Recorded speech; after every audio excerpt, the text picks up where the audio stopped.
You just landed funny there, Chris? Yeah, I bumped my knee to the ground, I think. So, yeah, it is what it is. Is that the same knee you hurt at Oregon? No. Different knee, yeah. It's second night in a row here. You've provided a ton of energy, and just take us through that comeback down the stretch of the fourth quarter. What was going right for your group? I think we wanted to play harder. I think we have we have a tendency to start the game a little slow, but we usually come back, and I think we find a way to get shots, get open shots, and play better defense. And they had a lot of offensive rebounds and open shots that we took out from them. So I think it was just a better second half. When you're coming in like that, I mean, you've kind of done it your whole career. Yeah. What's the first thing on your mind when you hit the floor? I mean, I've been to so many games where we were down and get the chance to, do comebacks and all. I think the one with Kyle, and we had one against Washington, and we had a lot of it this year, Spurs and all. I mean, you come in the game, you want to do something to change the game. I think that's what I want to leave. I want to leave a mark as somebody that could change the game. And I think as playing as a team, we're a young team, we're learning, but I think we're working extremely hard, and we're sticking together. And I mean, obviously, it doesn't show up with the win, but I think with the performance, sometimes the moments that we have, it shows that we can have great moments. You guys have had many games, a game like this with multiple lineups. Mm-hmm. Obviously, RJ last minute out. What do you think has been a consistent thread for your team when you are faced with different looks at your lineups, but are able to find some type of rhythm, some type of flow? I think everybody works extremely hard since this summer, so everybody's kind of ready. We work extremely hard on plays and all in practice, and also I think everybody get the chance to kind of know what the plays are and stay in shape with the play groups, and also when you come in the game, you just want to do either better than the person in front of you or just the same. And I think one thing that we're doing extremely well this year is just everybody's in the learning process, so everybody's going to make mistakes, but we all also know that people are making strides too. How have you been able to stay present throughout the season, through playing and not playing, and having impacts on games like tonight? I mean, it's not my first year that this happens. I think it happens a lot where I don't play. But, my confidence is always staying the same. I think my role is always the same. When I come in a game, they expect me to bring energy and get rebounds and just put a little bit of chaos in the game. And that's also, something that I know I'm able to do. So it doesn't really change much through the year. Obviously, you got ups and downs, but I think the one thing that I'm able to do now is sustain the moments where I'm not playing well, the moment when I'm not, on the floor. I'm able to just stay above, knowing that I already went through it before. In ways that you're able to play well off of Kelly, what are you noticing about how he's been able to kind of get other guys going and involve them on the offense? I mean, Kelly got, obviously on defense he got great hands and all that, so that helps us in transition. But he also is a great passer. I think that helps us a lot.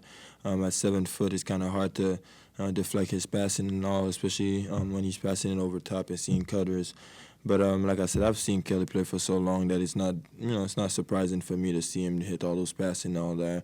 He has his own pace, and it's kind of hard to know what he's going to do, so that makes him really special. Take away that first quarter, and, overtime was kind of unfortunate. It was another example of a very good effort, kind of undone by a poor start. Yes, poor start. I thought that we were really creating good looks. We missed some wide open shots, and the biggest problem in that first half was really rebounding, and we allowed them 15-second chance points.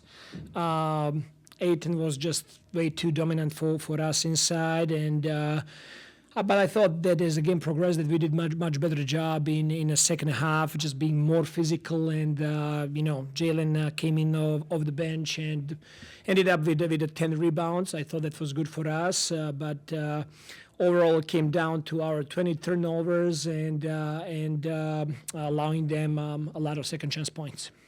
How did you see things break down in overtime and just sort of the first field goal coming as late as it did?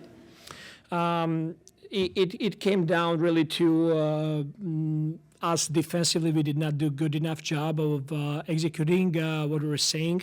We did not want Simons to get his shots. We wanted to get the ball out of his hands and get somebody else there to score. And then offensively, I thought that Portland brought a lot of physicality, and as the game was progressing, we were trying to figure out how to play against that physicality there.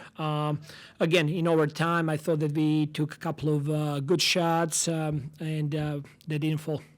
I mean, I know that the sum is the win or the loss, but when you look at like the final 2 minutes of regulation and just what the guys were able to put together, what were you liking about the communication that was going right in those moments?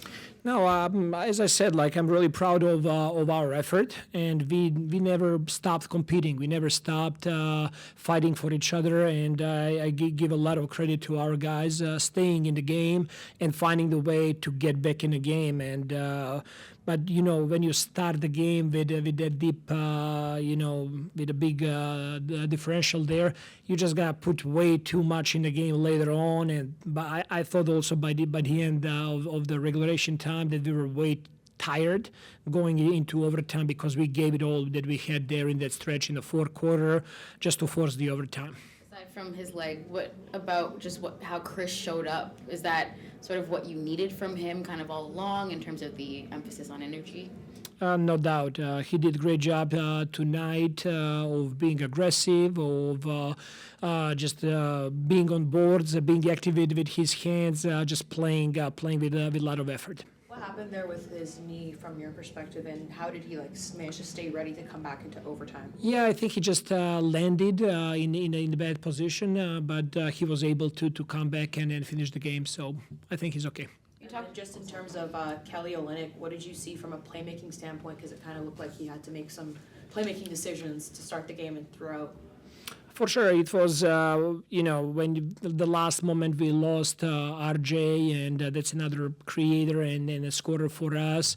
So the ball really went a lot through Kelly, and we were looking to create some of the chemistry there between Kelly and Quickly, and that really started clicking in the second half. When Quickly, I think in the second half he scored 25 points. In the first half, only 4, and Kelly was a big part of that. Just the way they were working together, angles of screen, playing off of his DHOs. I thought that he did a good job there. What happened with RJ? Sickness. Last moment he had. Yes, he was feeling a little bit under the weather, and then just before the game he threw up, and he was not able to start for us tonight. Ahead of tonight, you talked about Gary being a lot more active without the ball. Were you able to see that tonight in terms of the shots that he was able to create from moving around and kind of getting guys to where he needed them to go? I thought so. He got 12 threes. I think out of those 12 threes, maybe 1 or 2 were of the dribble. Everything else came in a spacing and playing off of each other. So he continues to improve in that area and finding his looks on the court. The career high minutes for Grady, second start. What did you think of his defense? It had really good moments, and it had the moments that rookie moments of maybe a little bit missed communication or understanding who is he guarding. There is a lot for him to learn, and every single game for him is great because film that follows and everything that follows is just allowing him to study the game more and to understand the game more. Even like the small stuff, like when they run a double drag and we were switching 1 through 5, he jumped out way too aggressive that allowed the drive. But when you're switching 1 through 5, you're gonna be more flat, so you can allow the next guy to switch down the line, stuff like that. But as I said, this is amazing for him to start and to play 40 minutes. That's what he can all wish for. There's a time out there that you're talking to Ochai at the end of the bench. I think maybe trying to help him defensively, kind of figure out where his hands were. Yes. Was that was exactly what that conversation was? Exactly, because a stretch of the game there, we put him to guard Ayton, which is unnatural matchup. But we were just talking about where is his advantage when he plays against the big like that, and where his hands need to be, and how he can come up with deflections and steals. Just know those points. Thanks for watching the Toronto Raptors YouTube channel. Check out our latest video and subscribe for more. Denied, lead pass, here's McDaniel.